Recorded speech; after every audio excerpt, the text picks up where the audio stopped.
Bonjour à vous, j'espère que vous allez bien.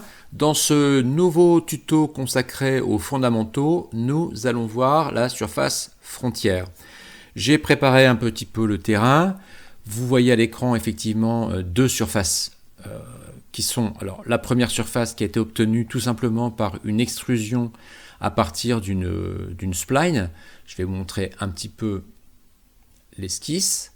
Donc j'ai dessiné une simple spline et à partir de cette spline, j'ai donc créé une extrusion. On a obtenu cette surface. Et à partir de cette surface, j'ai créé une surface réglée.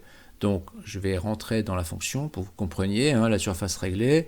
Donc la surface réglée, j'ai désigné cette arête et il m'a créé une surface réglée normale à la surface que j'avais créée ici. Donc en effet, j'ai bien une surface qui est perpendiculaire à cette surface-là. Donc j'ai une surface réglée. Je vais valider.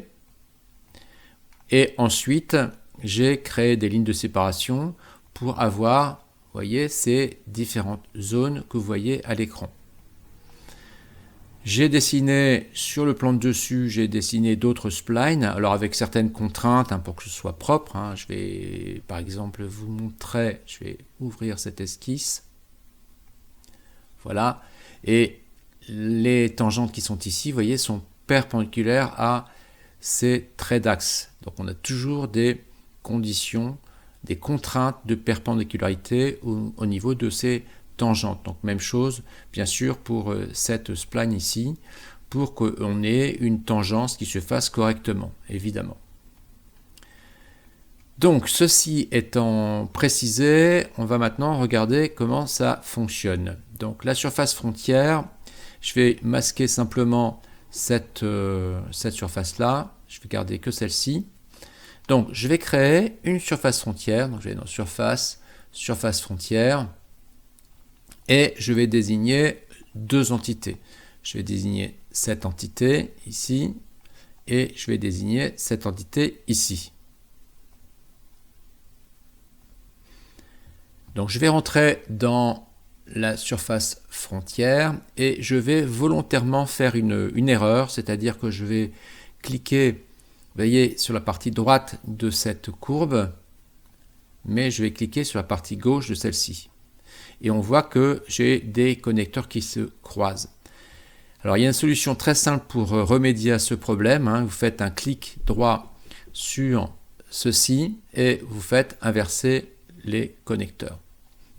Parce que ça peut arriver qu'on se précipite et puis qu'on ne désigne pas les bons côtés de nos deux courbes. Donc je suis ici dans la direction 1. Et pour l'instant, ça me suffit, je n'ai pas besoin d'aller désigner des directions 2. Direction 1. Par contre, ce qui va être intéressant, c'est que vous avez ici des bulles dans lesquelles on va pouvoir entrer des conditions. Par exemple, je vais demander à ce que ce soit normal au profil. Normal au profil, ça veut dire quoi? On le voit ici avec cette tangente. Donc on a une tangente qui est réglée sur 1. On pourrait très bien la déplacer. D'accord? Donc cette tangente, elle est perpendiculaire au plan de dessus. Donc c'est ce qu'on appelle normal au profil. Je vais revenir sur une valeur de 1.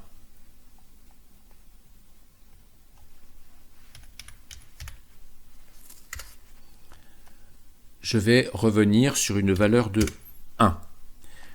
Pour la deuxième arête, je vais choisir ici comme condition, je vais choisir tangent à la face.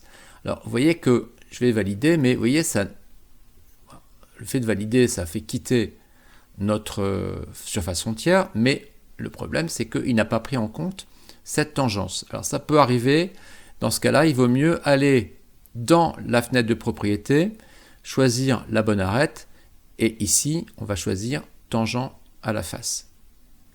Donc, je peux augmenter un petit peu, vous voyez ici, cette tangence, pour que ma surface frontière soit tangent à cette surface réglée. On va taper 1.5. Et je vais valider. On va faire la même chose de l'autre côté. C'est-à-dire que je vais prendre surface frontière, je vais désigner cette arête et puis cette arête. Voilà. Pour l'arête 1, je vais donc choisir tangent à la face. On va taper 1.5. Et puis pour l'arête donc esquisse 9, qui est un bout de spline, je vais choisir normal au profil en conservant la valeur de 1. Je valide. On retourne dans surface frontière et on va désigner cette fois-ci cette arête, donc toujours de direction 1, et puis celle-ci.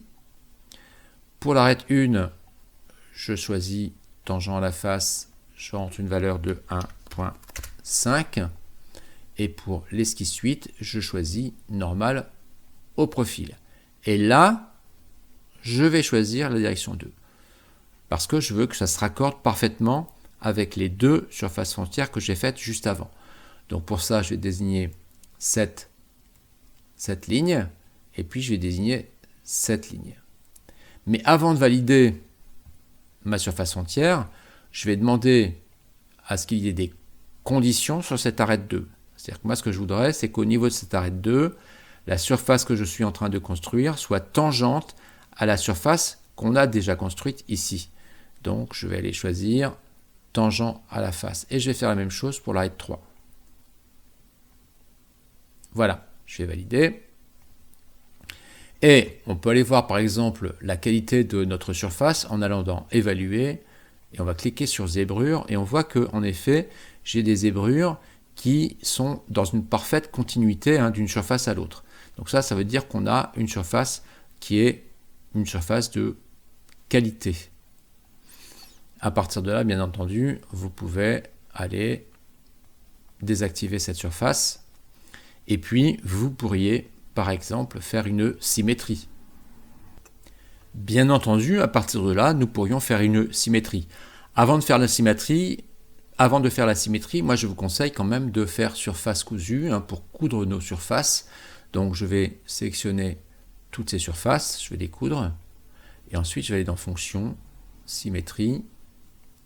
Je vais symétriser par rapport au plan de dessus. Je vais symétriser, attention, un corps.